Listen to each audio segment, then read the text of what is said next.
Si Brother Dane at si Ate Sheila, salamat po sa kabutihan nyo. Sila po rin nakapagbakasyon, nakataupang palit namin sila at naging daluyan din sila ng pagpapala sa amin. Ngayon ding araw na ito, Panginoon, salamat po. At dalangin namin, Lord, hindi lang yung kanilang pagbiyahe ang maging matagumpay, kundi yung kanilang relationship na mag-asawa, ay lalong tumibay, kanilang pagmamahalan ay lumipig, Panginoon, maging fruitful, Panginoon, ang kanilang marriage life, O God.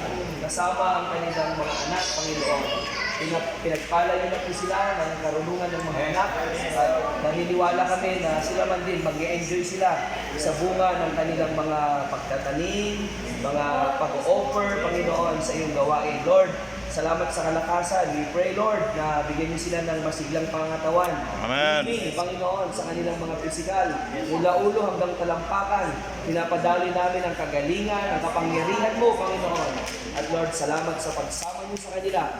Gagamitin niyo pa po sila, Panginoon, sa maraming pagkakataon na Diyos. Sa maraming mga tao, sila ay magliliwanag, sila ay magiging pagpapala, Panginoon. Makikita na ang bunga ng paglilingkod, O Diyos, ay tunay, ito ay pakinabang. Yes. Minsan pa, salamat sa buhay nila, sa trabaho na meron sila, at marami pang mga pintuan na magbukas para sa kanila, Panginoon. Salamat po sa buhay nila at sa traveling mercy, Lord. Thank you, Lord, sa matagumpay na pagbalik nila doon, O Diyos. Punong-puno ng kagalakan, inspirasyon, kapuspusan ng Santong Espiritu, O Diyos. Hallelujah. Salamat po, Diyos. Pinupuri ka namin, pinagkakatiwala po namin ang buhay nila.